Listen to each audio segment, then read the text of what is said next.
Welcome everyone to Male Fuzz TV. I am Peter and today I'm going to be talking about the Pitt Season 2 Episode 12. It's 6 PM. Spoilers for the episode as always. This is a Patreon sponsored review, so thank you very much to Alison for making the pick. This was a pretty big episode in a lot of ways for character stuff kind of evolving and paying off, and in even one or two cases someone being done for the day. Joy just leaves at the end of her shift and is like, I'm not sticking around. This, you know, not all. I mean, it's actually. I was about to say it's a job. I'm leaving when it's done, but she actually points out that technically she's not being paid to do this shit. If anything, it's the opposite. She's paying for this education. So she bails. She leaves. But Joy's been a fun character. She has some good moments throughout the whole season. And notably, she gets a little bit of blood squirted on her this episode, so she got the rookie experience, and that's the important thing.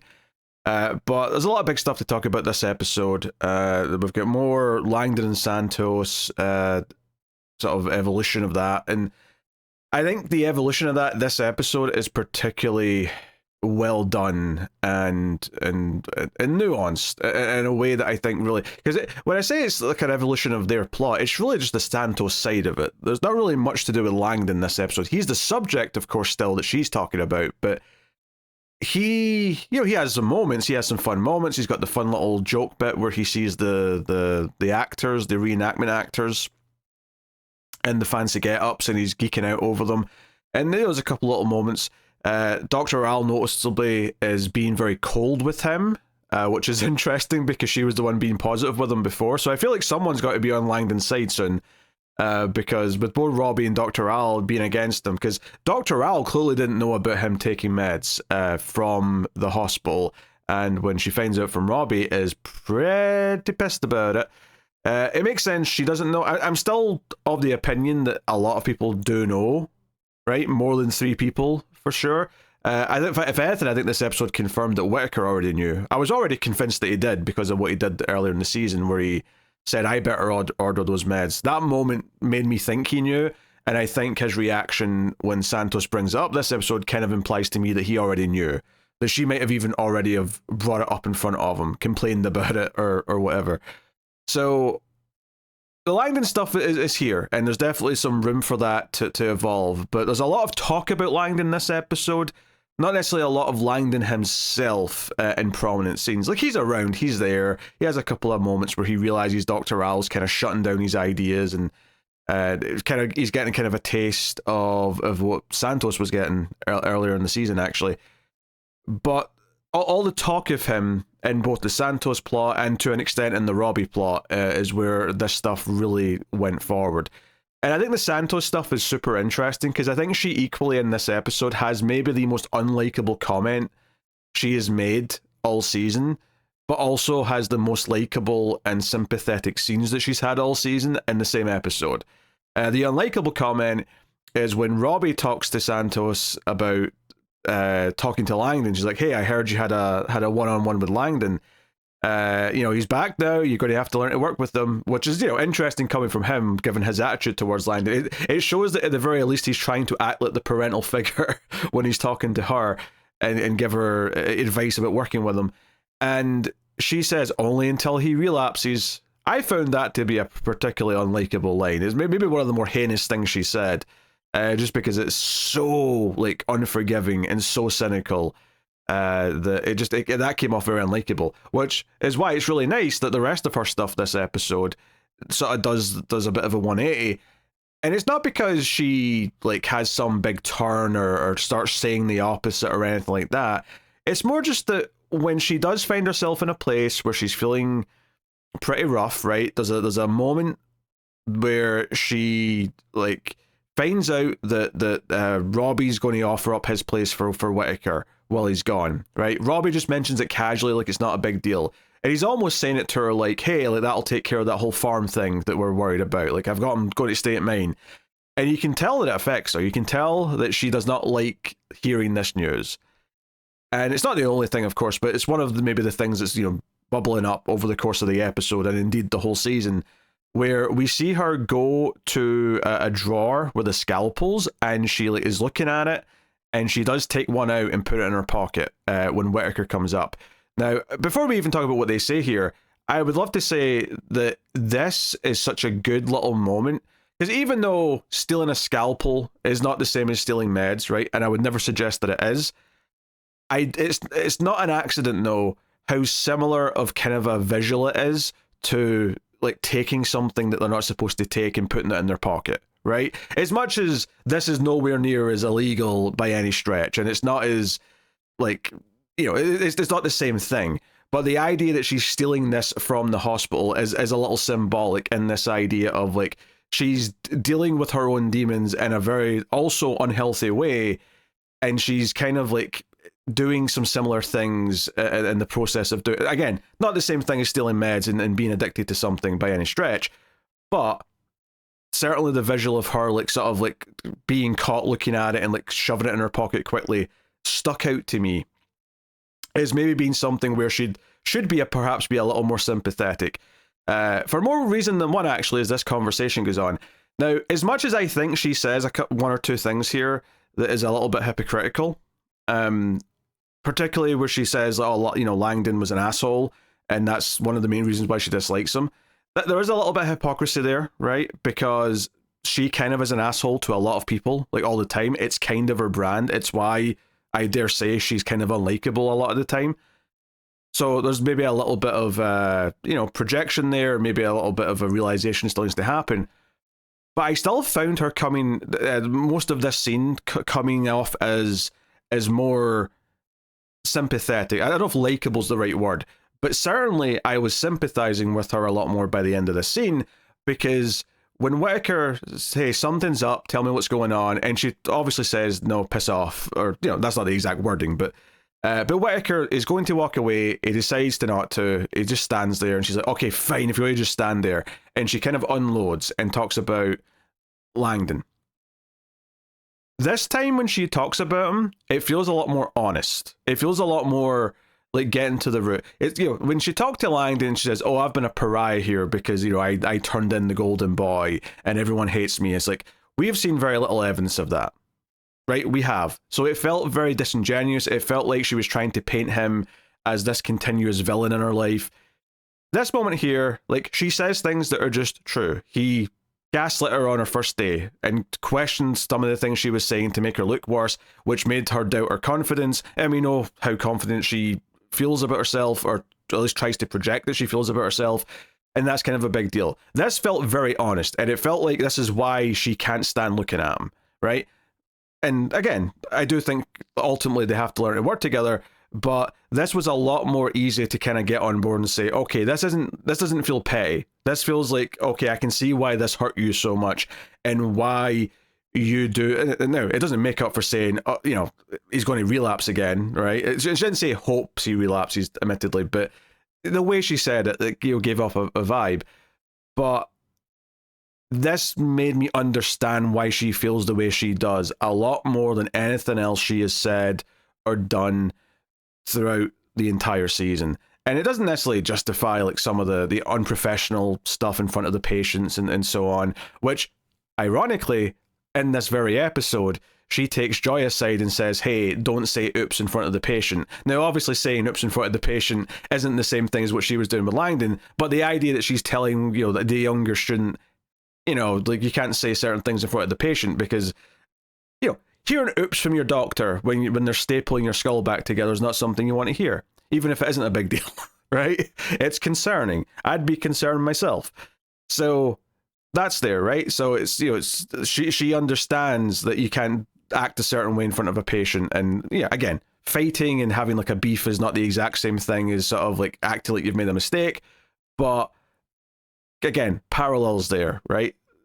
Really smart storytelling.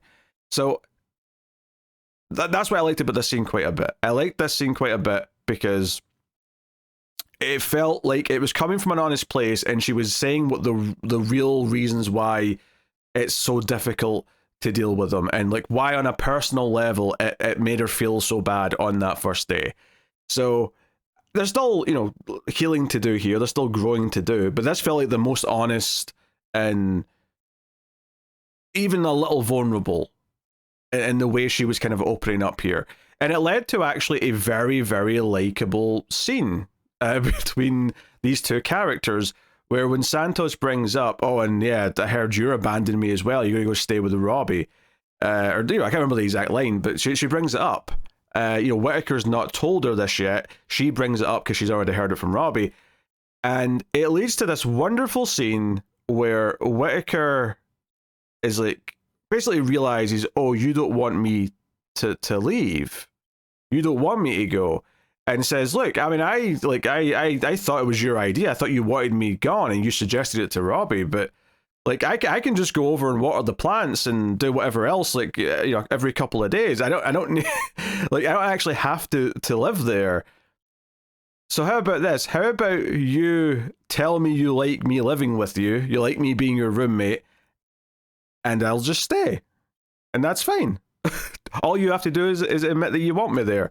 And Santos can't quite do it, right? She's kind of awkward, and she ultimately just says, F you, Huckleberry, or whatever, and walks away. It's a very likable scene. It's very sweet. It's Whitaker being this heart of the crew in a lot of ways. This the young innocent one who is kind of the good-natured and tries to do the right thing here. It felt like, again, because this comes right after Santos has taken a scalpel to self-harm, presumably, that Whitaker's there and saying, no, I'll stick around if you like me being there. And it comes after some funny complaints from Santos about, oh, you're always eating my avocados and you're always doing this and you're always pausing the TV to make stupid comments or something. All of this was very likable, right? This was very likable for both of them and kind of made them feel like a bit of an odd couple in a lot of ways. And it did make, I think, I mean, not that Whitaker needed to be any more likable. He's always been just like a likable dude. But like, this made Santos a lot more likable, and it made me almost imagine a sitcom where they're living together.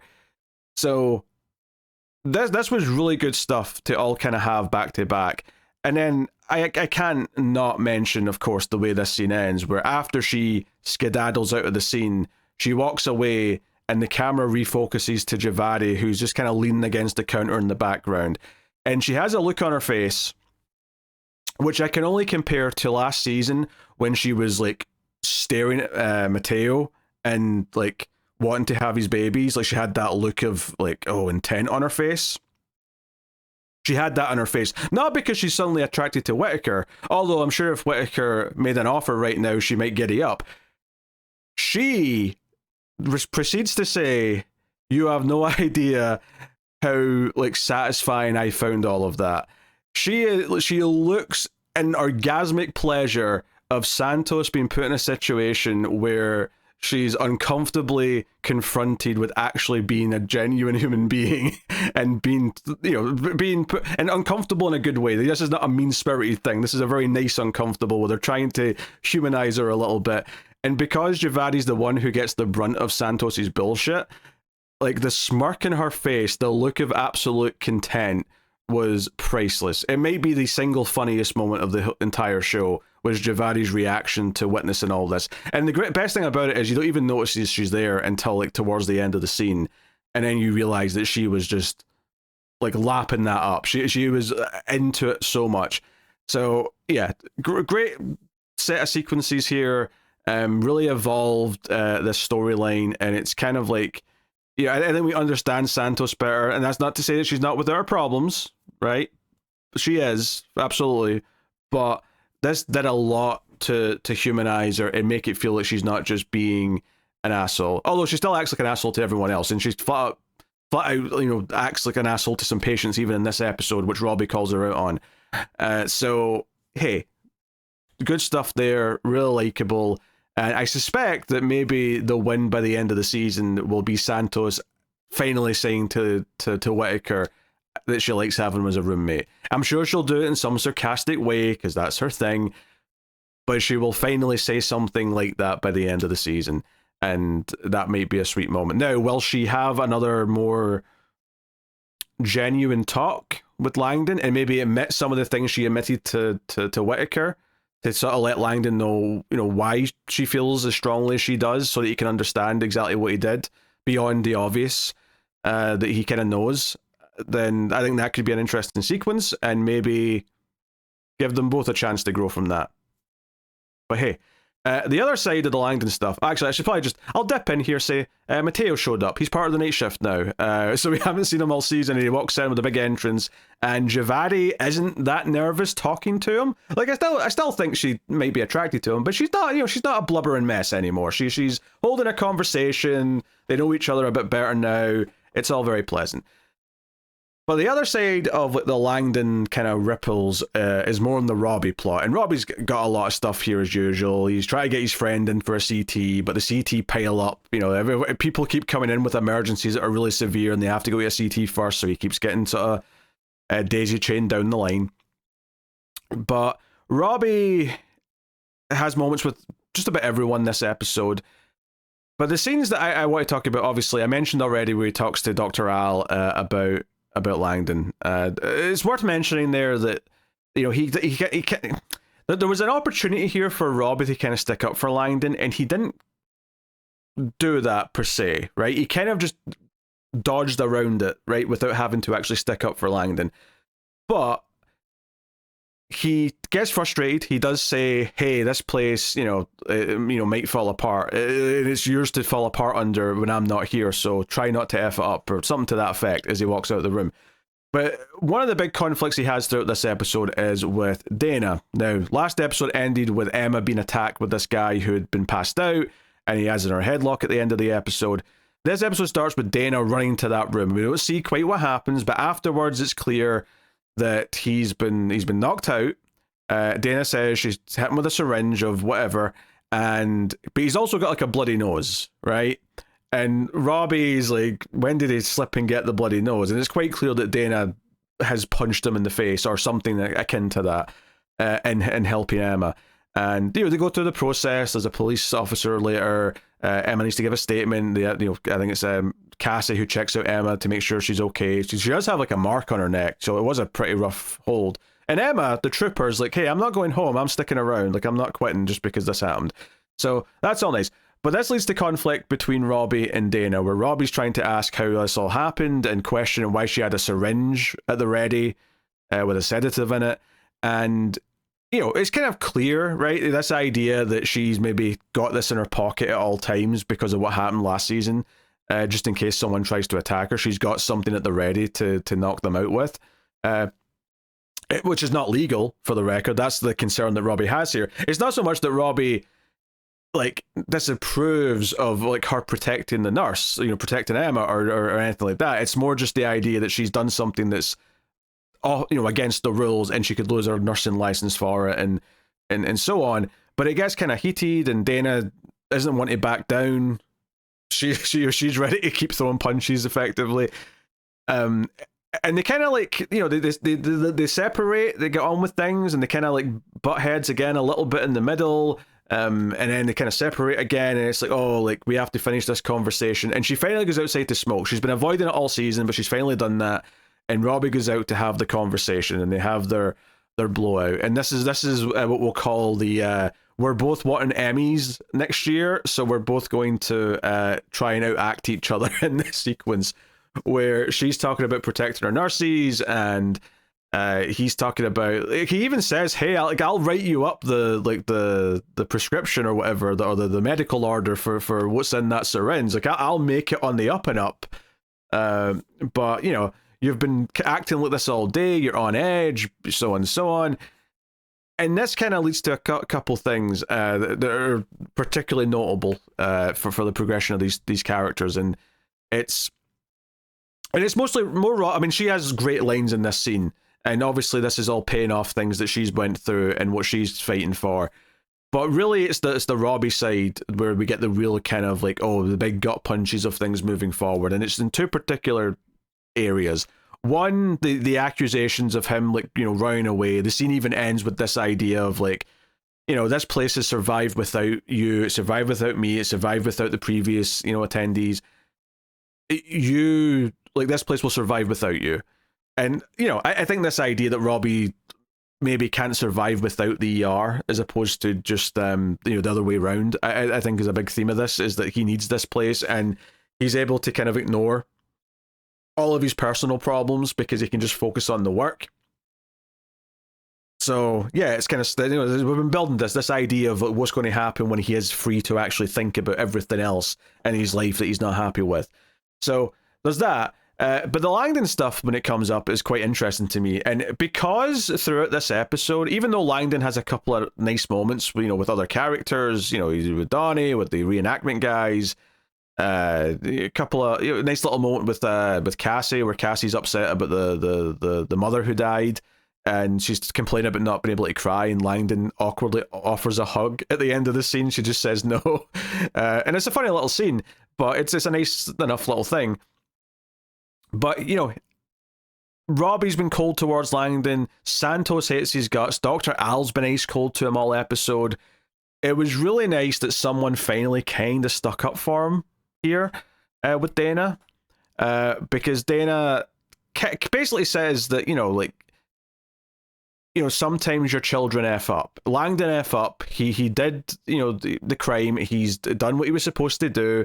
He's, you know, he's went to rehab. He's done the steps. And he's paid for it. And Robbie disputes that and says, well, did he pay for it? Maybe he should have went to prison, because ultimately, you know, there was more of a crime than what everyone knows, and I covered that up. And he also takes a bit of offense to, like, comparing him to a child. He's like, he's not a child, and I'm not his parent, but she's like, no, he's your boy, and it's this idea that, like, his F up reflects bad on you, and it's somehow your fault, and you're kind of like extra distancing yourself and taking it out on him and that kind of thing. But, you know, her sticking up for Langdon a little bit, kind of like, you know, if this is the mother and father of the department, right, and that's kind of like what we're inching towards here with the terminology she used, and it kind of feels like that in a lot of ways. It feels like they are the mum and dad in charge of the whole place. You know, it feels like, yeah, he's the disappointed father. All of a sudden, the weird, like, I don't want to talk to my disowned son, like, that fits perfectly the attitude that he has had all season. And then combine that with the, oh, I'm running away on my motorbike to get out of here kind of thing. It was very cathartic for her to just kind of call him out on this and kind of say that the way you're treating Langdon is not really about Langdon, it's about you. And I think that is something that, you know, if he grows at all by the final episode of this season, and we've only got 3 left, it may be some acknowledgement of that. Now, whether or not that's acknowledgement with Langdon or just himself in some way, maybe it'll be like a little tragic thing where Langdon's already left and he won't get a chance to actually make the amends or make the first step, maybe a slightly healthier relationship. It's tough to say. But, you know, and the argument, you know, includes other parts, like, you know, he says he could have killed someone, and Dana says he didn't, and Robbie says, well, that we know of, and she's like, yeah, but you do know of all the people he did save while he was addicted. Like, that's, like, quantifiable. We can actually point to that and say he did save these, you know, X number of people. We know that for a fact. Now, admittedly, that doesn't necessarily mean that, like, you know, you can always just bend the rules or whatever, right? But Dana clearly has had enough with just being, like, so rigidly a part of the system. Here, she clearly, in the same way that she wanted to protect Emma, she's accepted what Langdon has done. And that feeds into her scene with Langdon earlier in the season when she said that they were good. Like, she understood that he had done something, but there was no beef there. And again, comparing them to the mother and father of the department and everyone else is their kids, think about when one parent is, like, forgiving the kid for something, but the other parent's still mad at them, and there's kind of this, you know, this awkward rift kind of thing. Where Dr. Al fits into this is the weird new auntie or, like, stepmom or whatever, or stepdad, because she's replacing Robbie technically. You know, just, I thought there was a lot to this scene, and it felt like, in the same way that it felt like Santos was getting really honest finally about why she feels the way she does beyond just the surface level that she's been saying up until now. This felt like, well, Robbie's not being honest about it necessarily. Dana's calling him out and, like, sort of saying the honest things to him, and he might not be ready to hear or accept these, but someone's finally saying it. And that's kind of, you know, again, a little bit cathartic. There was a lot of there was a lot of catharsis in this episode. I probably made an edit there because I'm not proud of how long it took me to realize the word was catharsis, and I'm still having trouble saying it. It's not an easy word to say, honestly. But I think all this stuff was really great. Like everything I've talked about so far is why this is, up there with the top 1 or 2 episodes of the season. It's in that kind of contention. All this stuff is firing on all cylinders. And it's funny because, Robbie is trying to be the one who keeps this place going. He's kind of got this little complex where he is the most important one here. But then he has little moments. And I like this little moment that he has with Samira, where Samira is dealing with this elderly couple all episode, and the whole disputes about whether or not they should really still be living at home, like on their own without care, because the guy's got mobility issues. The woman has just been hit by the car in the driveway, so she's got an injury now. And she's basically got to a solution where they've realized that the husband might be like the mixture of his meds may actually be giving him more mobility issues than he should actually have. So maybe there's some reasons to kind of reassess what he's taking and things like that. And it all kind of comes down to this idea that early on the conflict is the parents don't want to hear that about this. They don't want to live somewhere else. They don't want to move out their house. The daughter's begging them to, and they just don't want to hear it. And they get very emotional and very angry. But at the end, when she realizes and comes up with this solution where maybe you don't need that much help, you maybe need maybe a nurse to come visit you for the basic treatment stuff that's needed a few times a week, but you're probably okay to live on your own. She's found a solution that makes them happy, and the man's very thankful about this and says, you know what, everyone who's old knows what it's like to be young, but young people don't know what it's like to be old, but thank you for listening. And it's a really sweet moment for Samira. And then she goes and tells Robbie about her findings and like how this all wrapped up. And Robbie says, when you're picking your path here, maybe you could go into the geriatrics, old people. And it's like a nice enough suggestion. He's trying to help. He's trying to give the fatherly type advice, but then he throws in, you've already shown affinity for the pacing, right? Which is a callback to her being called slow-mo in season 1, where he was complaining constantly about her taking too long with all of the patients. And it's like this little gut punch, there's this backhanded compliment that clearly you can see on her face did not feel good to hear. And what I love about the scene, though, is not that he's given her kind of an insult wrapped in a compliment. It's that he clearly didn't intend it to be a backhanded compliment or to even throw any shade in there, but he realizes right after he said it that's what he's just done. So it's like a genuine screw up. He's realized he just effed up in what he said, and he can't walk it back, and you can just see on his face he's like, oh god, what a day, what am I doing? Maybe I am bad for this place, maybe I am sowing like seeds of chaos all over here and it's my fault. It felt like and especially since they've already had their thing earlier this season where he was acting like an asshole and he had to apologize, and now he's made this little dig, seemingly inadvertently. The reaction afterwards makes me think he wasn't trying to be a dick here. He just stumbled into it and went, oh no. Oh no, I'm a bad parent. Actually, in another moment out with Robbie I want to talk about, there's some good direction in this episode. There's a couple of nice moments, like there's a guy who's getting his head like screwed or stapled back in. He has like some complications at one point and they have to get his brother out of the room. And the way we follow Perla with the brother out of the room, and she has him breathing before the camera follows her back in, was really nice. But there's a phenomenal oneer when Robbie is pulled out. I think he's talking to his friend at the time, but he's basically backing out of there and pulled out because he's called away elsewhere. And we basically just follow, and this is at least halfway or so through the episode, maybe a bit later, but he's already like starting to really feel the strain and the pressure. He wants the day to be over. He wants to get out of here and go on his bike. And we do a oneer. We follow him in one shot from the room that he was at, and we just stay on his face, and we're tracking back as he's walking towards the camera, going to this other room, one of the trauma rooms, and we stay on him for the entire walk. And it's great for a couple of reasons. It's great because you get this sense of just the chaos in the ER the entire time. It's great because you can focus on his performance, like just look at his face as he's like feeling all the stress. My favorite little touch is that as he's walking past the main counter in the middle, the red phone rings and you can just see this little reaction of another emergency. Like just this little reaction on his face of it never ends. There's something else happening. it's just really well done. It really made you feel like everything's starting to feel prolonged now for them at the end of the day, and it really hit quite well, I thought, right at the end of this. So I love the direction of this episode. I was noticing it a little bit more than normal, and in a good way, where it was like just these little moments that were really adding to the sequences and really selling the emotion or the atmosphere of each shot that I'm talking about. So yeah, really good stuff.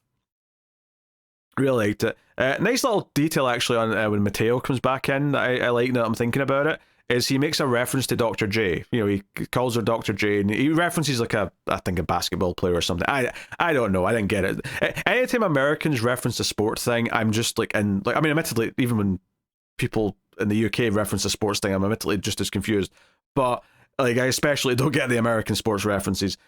But there's a nice idea here that he already knew about the whole Instagram or TikTok thing, right? He already knew about Dr. J, whereas that's something the others discovered earlier on because a patient happened to know about her.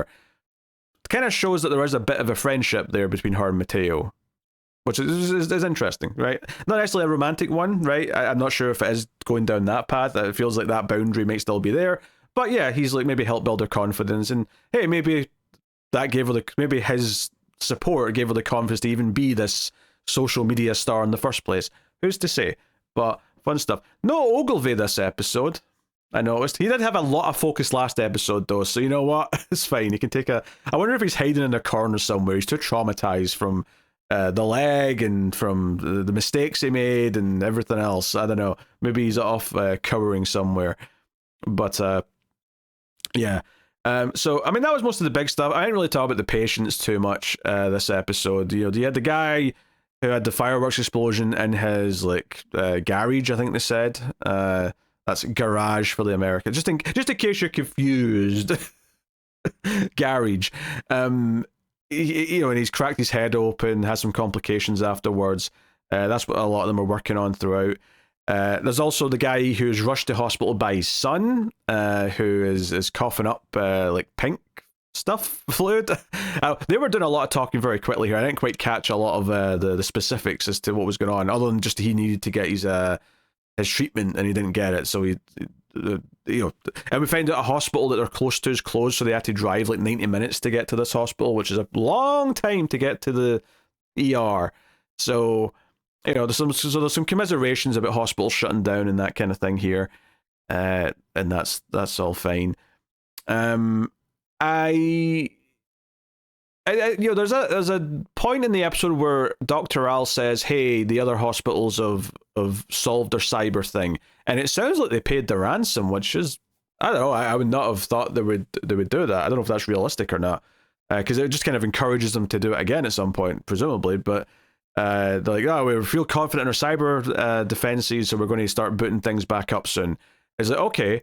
Although Robbie points out that everything they've got in charts from the last like several hours is all going to have to be scanned and like put into the computers, and that's going to be a whole thing. As the transition back into the cyber world is achieved.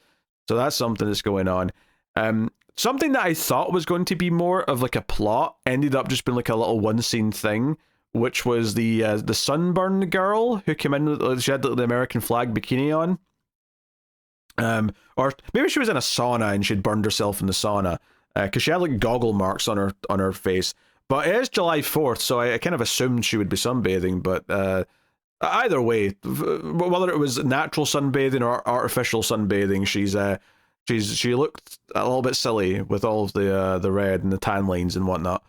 But it ended up just being that. You see her like going around in the background in one shot later on in the episode, but that was it. There was no like plot line with her after her initial scene. So yeah, worth mentioning that.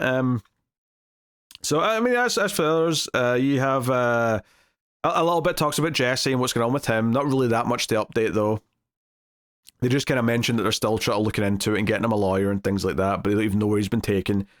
Dr. King seemed okay this episode. Obviously, it didn't really focus on her quite as much, but she's seems fine, performing her duties this time, which is nice. Princess was getting ready to leave. I don't think we know if she did for sure by the end of the episode, but she said she was going to duck out. So that kind of felt like her goodbye for the season when she was talking to Dana. So I'm not expecting to see her again this season. But yeah, so I think Joy might have been gone. I think Princess might be gone, which to be fair is not that many. Well, we also have the Doctor, who's always drinking out the cup with his milkshake or whatever, his protein shake or whatever it is. He shows up and seems to be flustered with all of the board and the clipboards and everything else. It seems like the people coming in for the night shift, maybe, I don't know how aware they were of the chaos that was happening because of the cyber attack, but here they are. It does feel like a lot of this season really is about people breaking down, but certainly I think empathy is a big part of this season, where you've got characters who are refusing to empathize with someone else who's made a mistake or done something bad or made a poor choice, and other characters who do empathize, and we're getting kind of some clashes there between some of the characters over that. Particularly, Dana and Robbie this episode, over Langdon, and the other examples throughout, in the same way that we kind of see, like, Cassie tends to be very sympathetic towards people around her, both staff and patients, where some are not. And I think that's why, as much as it was funny throughout the season watching Ogilvy be kind of a dick and be uncaring about all of his patients, it does actually build up a theme that's lasted all season, which is this idea of empathy and his lack of it versus some of the others who have it, and then how that plays out in more nuanced interpersonal skills that have a lot more weight and baggage behind them. Because it's one thing to have, someone comes in with a bad issue and you're not sympathetic to them, versus someone that I know made a mistake that affected me personally, but I can't sympathize with why they made that mistake, or at least sympathize and trust that they have learned from it and are trying to make amends for it.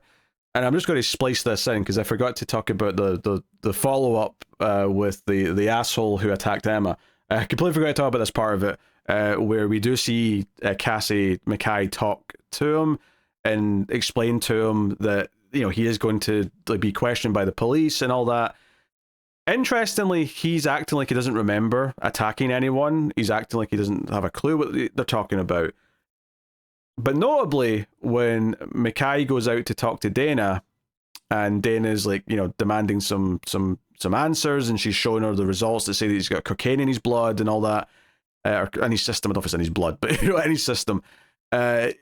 She goes back in, and notably the guy kind of implies that Dana might have done something wrong, which would suggest that he is completely aware of what happened when he attacked Emma. That he does remember it. And when Cassie explains that he took alcohol and cocaine, and that can mix to create this other thing from your liver that can cause imbalance, can cause psychosis at the worst, but certainly cause aggression and things like that.